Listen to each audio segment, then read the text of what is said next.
American Novels.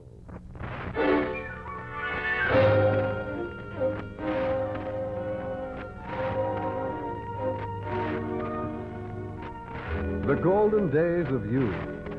No author has ever painted a finer picture of childhood fun and adventure than Samuel Clemens in The Adventures of Tom Sawyer. The NBC University of the Air brings you the first installment of a two-part radio edition of Tom Sawyer, another in its series of books that live, American Novels.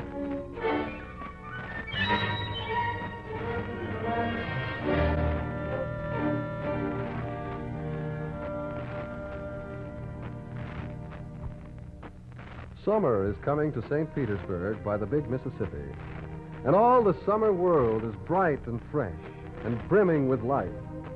There's a song in every heart, and if the heart is young, the music issues from the lips. The locust trees are in bloom, and the fragrance of the blossoms fills the air. The most important thing a kid can do in St. Petersburg now is to wait for the big Missouri to paddle wheel up the river, or maybe to play hooky from school on a hot afternoon. For summer is kids' time in St. Petersburg, and this is a kid's story.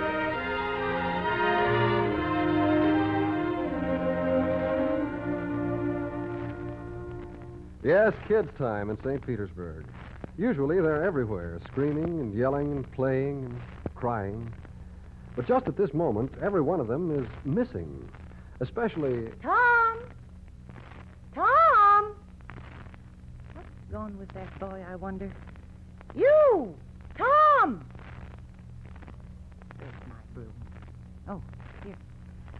Now, you're most too big to hide under the bed, young man. I lay if I get hold of you, Oh, here you are. Oh, yeah? I might have thought of this closet. What you been doing in there? Nothing. Nothing.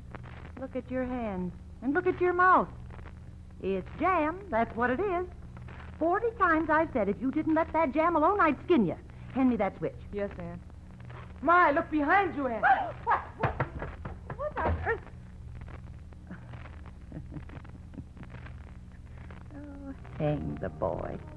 Can't I never learn? Ain't he played enough tricks like that for me to be looking out for him by this time?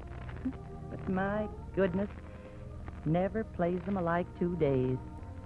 He appears to know just how long he can torment me before I get my dander up. Ain't doing my duty by that boy, and that's the Lord's truth, goodness knows. But Lord of me, he's my own dead sister's boy, poor thing. I ain't got the heart to lash him somehow. Well, I'll just be obliged to make him work tomorrow. It's mighty hard for him to work Saturdays when all the boys is having holiday. But it's for the good of his soul. Oh, Saturday morning. It ain't right to have to work Saturday morning, is it, Jim? Oh, Missus, she make me work every day, Mars Tom. Gotta go and get old Missus a bucket of water. She tied her head off of me. Look at that fence, Jim. 30 yards long and as high as I can reach from on top of that barrel. It'll take me all day, nearly. All day Saturday, whitewashing. Oh, that's too bad, Mars Tom, but I better hurry. Old Missus said I was not to be wasting my time getting this here bucket full of water. Say, Jim, I'll fetch the water if you'll whitewash some. Oh, I can, Mars Tom. Old Missus, she told me I got to go and get this water and not stop fooling around with anybody. She said she expect Mars Tom going to ask me to whitewash. And she told me to go along and tend my own business. Oh, that's the way she always talks. Give me the bucket. I won't be gone only a minute. Oh, I asked Mars Tom. Old Missus said she'd take and tie the life out of me. Think she would. Oh, she never licks anybody. Whacks them over the head with her thimble. But who cares about that, I'd like to know. Hey, Jim, I'll give you a marble. I'll give you a white alley.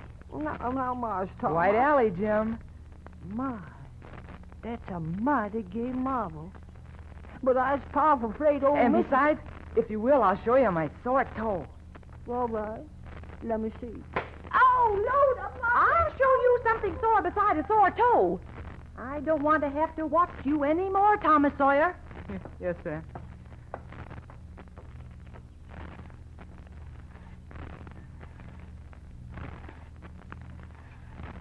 Tom. Oh, hi, Ben. Nice day for whitewashing fences, ain't it, Tom? Oh, it'll do. Say, I'm going in a swimming, I am. That's all? Don't you wish you could? But, of course, you'd rather work, wouldn't you? Oh, what do you call work? Well, ain't that work? Well, maybe it is and maybe it ain't. All I know is it suits Tom Sawyer. Oh, come now. You don't mean to let on that you like it. Like it? Well, I don't see why I oughtn't to like it. Now, does the boy get a chance to whitewash a fence every day? Yes, sir. It sure suits Tom Sawyer. Say, Tom.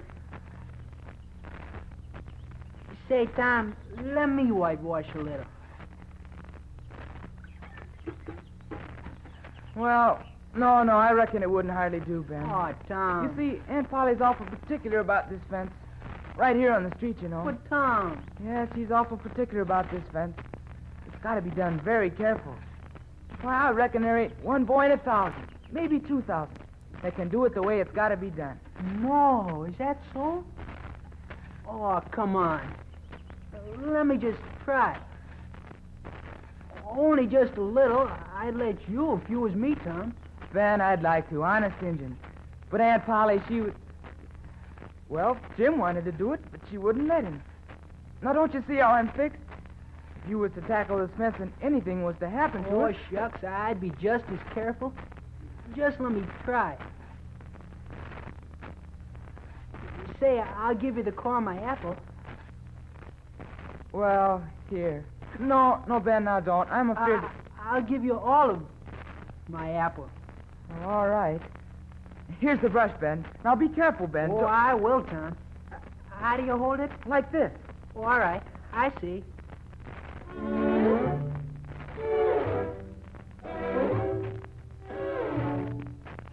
Pretty fair to middling kite string, Billy.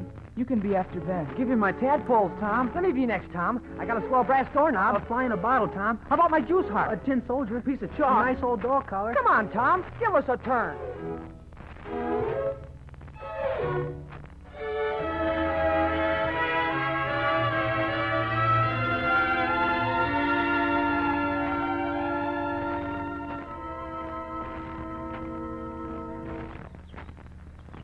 Hey, Tom. Tom. Huh? Oh, hi, Huck. Where you been? Oh, you know how Aunt Polly is. Now, don't you go playing with that Huckleberry Finn or I'll... You know how she talks. Where'd you get that dead cat? I traded him from Joe Harper for 2 tadpoles, a brass doorknob, and a kite string. My, he's pretty stiff. You know what dead cats is good for, Tom? Sure, anybody knows what dead cats is good for. What are they good for? Cure warts with, of course. Best thing in the world for curing warts. Is that so? I know something that's better. I'll bet you don't. What is it? What's spunk water? Spunk water? I wouldn't give a darn for spunk water. You wouldn't, would you? Did you ever try it? No, I ain't. But Bob Tanner did. Oh, he'll lie, Bob Tanner will. Now, you tell me how Bob Tanner did it, Huck. Why, he took and dipped his hand in a rotten stump with his rainwater. In the daytime? Certainly. With his face to the stump? Sure. At least I reckon so. Did he say anything? Well, I don't reckon he did. I don't know. Talk about trying to cure warts with spunk water such a blame fool way as that. Why, that ain't going to do any good. You got to go all by yourself to the middle of the woods where you know there's a spunk water stump. And just as it's midnight, you back up against the stump and jam your hand in and say, barley corn, Injun meal, shorts, spunk water, swallow them warts. And you walk away quick, 11 steps, with your eyes shut. And then turn around 3 times and walk home without speaking to anybody. Because if you speak, the charm's busted. Well, that sounds like a good way. But that ain't half so good as using a dead cat. How do you cure warts with a dirty old dead cat? Why, you take your cat and go and get in the graveyard long about midnight when somebody that was wicked has been buried. And when it's midnight, a devil will come. A what? A devil. Maybe 2 or 3 devils. My. But you can't see 'em. You can only hear something like the wind, or maybe hear the devils talk. And when they're taking that feller away, you heave your dead cat after him and say, devil follow corpse, cat follow devil, warts follow cat, I'm done with you. That'll fetch any wart. Sounds right. Hey, Hucky, when are we going to try using the cat? Why, tonight. I reckon they'll come after old Hoss Williams tonight. Oh, yeah, Hoss Williams. Oh, but they buried him Saturday. Didn't the devils get him Saturday night? How you do talk, Tom. How could their charms work till midnight? And then it's Sunday. Devils don't slosh around much of a Sunday, I don't reckon. Yeah, I never thought of that. That's so. Let's go tonight. Of course. If you ain't afeard. Afeard? Tain't likely. Will you meow for me? Right below your window, about 11 tonight. And you meow back.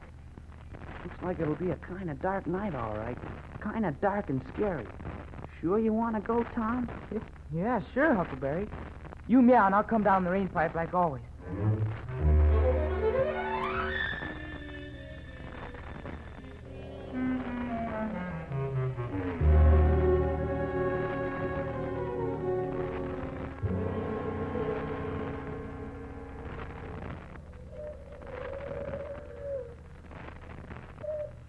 Grass is always tall around graveyards. Yeah.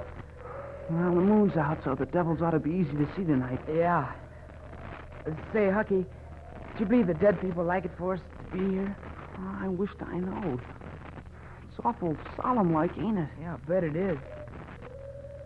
Say, Hucky, do you reckon Hoss Williams hears us talking? Of course he does. At least his spirit does. Oh, I wish I'd said Mr. Williams. God, he can't be too particular how they talk about these here dead people, Tom. What is it, Tom? There it is again. Didn't you hear it? I didn't hear it. Now you hear it. Oh, Lord, Tom, they're coming. The devils is coming, sure. What'll we do? I don't know. You think they'll see us? Oh, Tom, they can see in the dark. Devils the same as cats. Oh, I wished I hadn't come. No, don't be afraid. I don't believe they'll bother us. We ain't doing any harm except trying to get rid of some warts. If we keep still as mice right behind this big monument, maybe they won't see us at all. Oh, I'll try, Tom, but, Lord, I'm all of a shiver. Oh, Tom, this is awful. It's a devil, sure enough. 3 of them. Come for Hoss Williams. Oh, Lordy, Tom, we're goners. Can you pray? I'll try, but don't you be afraid. They ain't gonna hurt us. Now I lay me down to sleep. What is it, Huck? They're humans. One of them is, anyway. One of them's got old Muff Potter's voice. No. Muff Potter's? Ain't so, is it? Oh, I bet I know it. Don't you stir or budge. He ain't sharp enough to notice us. Drunk the same as usual, likely. Blamed old Rip. All right, I'll keep still. Hey, they're pointing right for Hoss Williams' grave. Say, Huck, I know another one of them voices. It's Injun Joe. Injun Joe? That murdering half-breed. I'd rather they was devils at darn sight. What can they be up to? Look, they started digging Hoss Williams' grave.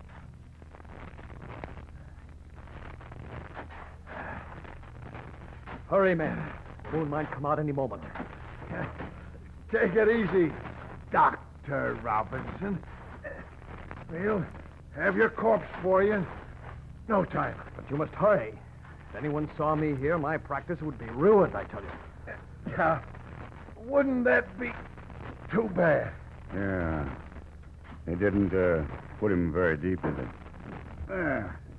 Yeah, I think we can get the lid off now, Muff. Yeah, well, wait, Joe. Now, the cussed thing's about ready, Sawbones. You just out with another 5 apiece, or here she stays? That's a talk. Look here, what does this mean? You asked for your pay in advance, and I paid you. Yeah. You done more than that, too. 5 years ago, you drove me away from your father's kitchen one night when I come to ask you for something to eat. You said I weren't there for any good. Which was the Lord's You truth. shut up and listen. And I swore I'd get even with you if it took 100 years. Your father had me jailed for a vagrant. Did you think I'd forget, Dr. Robinson? Now, look, The you... Indian blood ain't in me for nothing. Now I've got you, and you got to settle, you know. Don't threaten me, you red scoundrel! Hey, you. And there's more like that if you're not satisfied. Here, you don't go knocking down my boy. There, drunkard. You ought to stay out for a while. Now, Injun Joe, have you and your stupid friends seen enough of my fist? I've seen too much of you, but have you seen enough of my knife? No!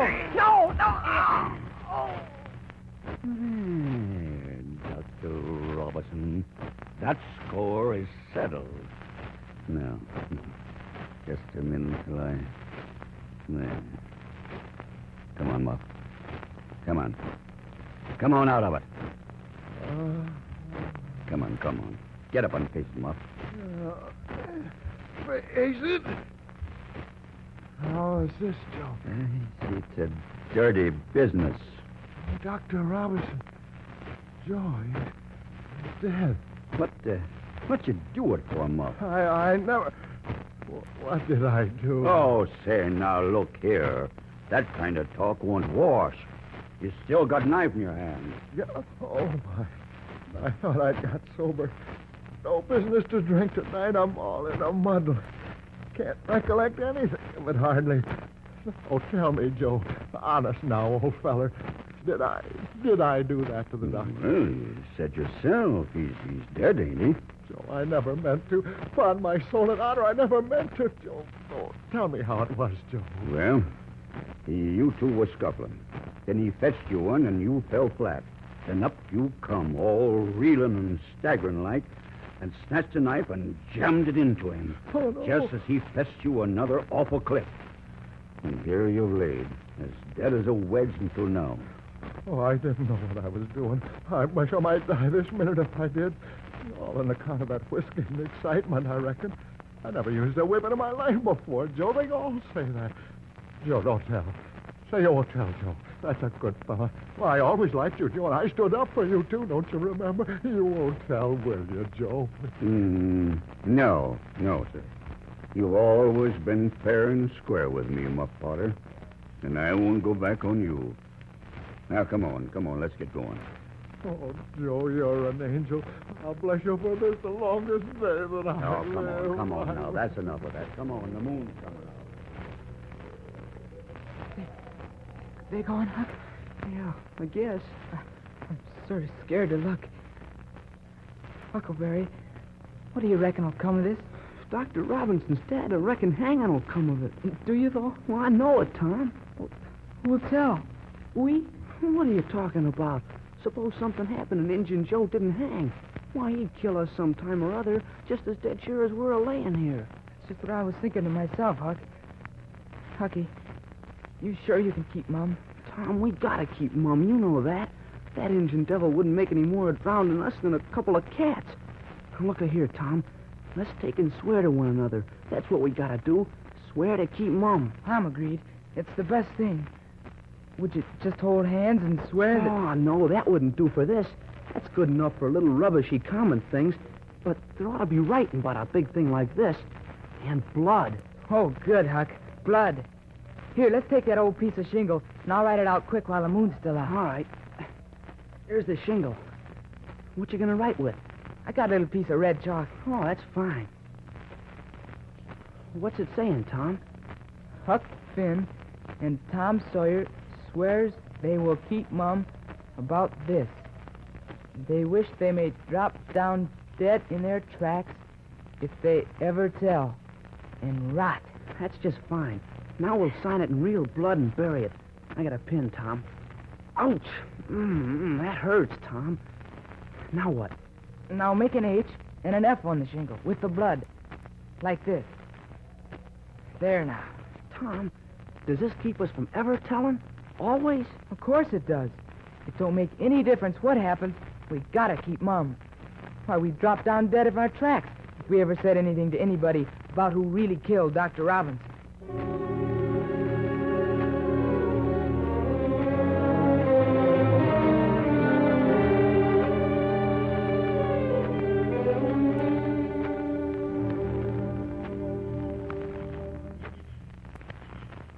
You bring the tobacco, Hucky? Yeah, sure. Pappy weren't up and around, so he didn't see me slip it out. I got the matches. Muff said to be sure and bring him some matches. I feel all creepy when we go to see him at the jail, Tom. Well, it's been nearing 2 months we've been visiting him. Nothing's happened to us. Nobody else ever comes to see him to bring him tobacco and matches. Guess he wanted something special tonight. That's because the trial's most over. They're going to pass the hanging tomorrow, I reckon. Is it, Huck? Is that what they say? You'd know that if you'd stick around the courtroom every day like me. Oh, it scares me, that court and all. Injun Joe in there lying about what Muff did. Say, Hucky, have you ever told anybody about... You know what? Of course I haven't. Never a word? Never a solitary word, so help me. Are you afeard, Tom? Why, we wouldn't be alive 2 days if that got found out. Why, Injun Joe... Huck, here's the jail. Muff. Hey, Muff. Muff. Oh, hello, Tom. I knew you'd come. You wouldn't fail poor old Muff. You all right, Muff? I just got back from the courtroom. Guess tomorrow'll be about the last day. We brought some back, Muff, like you asked. That's mighty kind, Huckleberry. You've been mighty good to me, boys. Better than anybody else in this town. Now, Muff, we ain't done nothing really. You've done just about all a body could ask from a young fella. And old Muff appreciates it, too. They just about all forgot about old Muff when he's in trouble. Tom don't. Huck don't. Well, boys, I done an awful thing. Drunk and crazy at the time. That's the only way I can count for it. Now I gotta swing for it, I reckon. But there's nothing anybody can do for me now. You know that, Tom. Muff, I ought to... Now, don't you trouble yourself about poor old Muff Marty, Tom. There ain't nothing you can do that ain't already done. You done me a heap of good, I tell you. Bringing tobacco and talking with me. Here, now, let me shake your hands. That's it.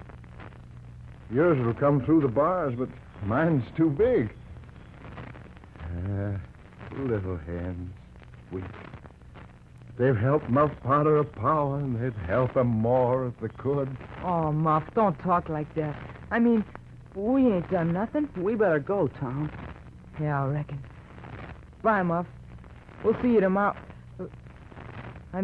Goodbye, Muff.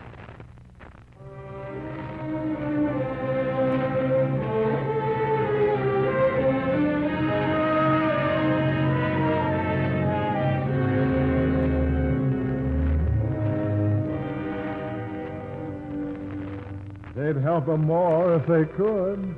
Tom, does this keep us from ever telling? Always? Ain't nothing anybody can do for me now, is there, Tom? You know that, Tom. Signed it in blood, Tom. That means we drop dead in our tracks, Tom, and rot. Don't trouble yourselves no more about poor old Muff Potter. You can't help him now, Tom. You can't help him. You're a good boy at heart, Tom. A good boy. If only you had the courage always to do what you know is right. You just can't never tell, Tom. It's written blood. Do what you know is right.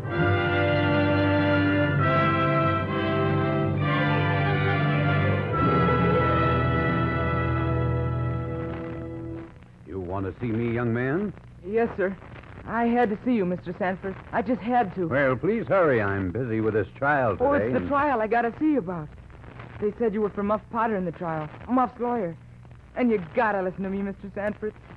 I couldn't sleep any last night thinking about what I gotta tell you. Well, all right, son. Let's hear your story.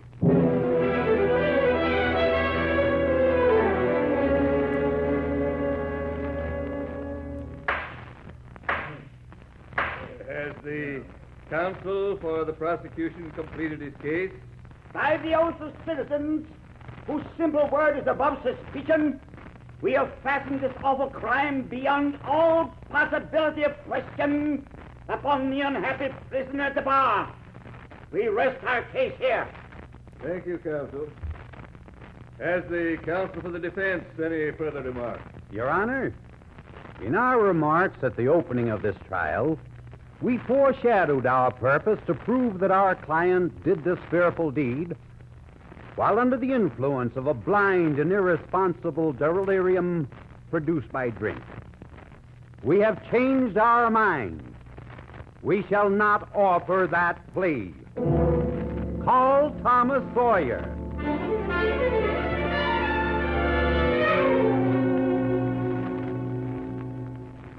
Thomas Sawyer, where were you on the 17th of June, about the hour of midnight? What's all this? Speak up, lad. In the graveyard. A little louder, please. Don't be afraid. You were... In the graveyard. Were you anywhere near Horse Williams' grave? Yes, sir. Speak up just a trifle louder. How near were you? As near as I am to you, sir. Were you hidden or not? I was hid. Where? Behind Hezekiah Grant's monument. Anyone with you? Yes, sir. I went there... Never mind mentioning your companion's name. We will produce him at the proper time. Did you carry anything there with you? Only a dead cat for warts. Quiet, the court. Your Honor, we will produce the skeleton of that cat. Now, my boy, tell us everything that occurred. Tell it in your own way. Don't skip anything and don't be afraid. But No, don't be afraid. This is a court of justice. The man you fear is only a witness seated here where he can do you no harm. What's going on here? Silence in the court. Go ahead with your story, Tom. Well, Huck, my friend and I went out to the graveyard. Cats have rid some warts. Cats are better than spunk water, Huck said. And, yes. But just stay by the story of what happened. well, we got out there real late, and the moon was sort of going in and out. And we hid by old man Grant's monument when we heard devil's voices. Whose voices? They weren't really devil's voices, I guess. It was Dr. Rock. It was Dr. Rock. It was Dr. Rock wouldn't hear us. Then- And we hid Injun Joe. And we hid Injun Joe. And we hid Injun Joe.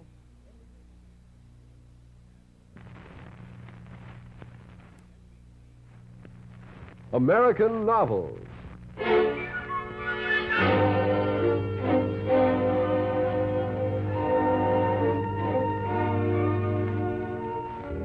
Being the town heroes at the age of 12 is not the complete satisfaction one might expect. Not for Tom Sawyer and Huckleberry Finn.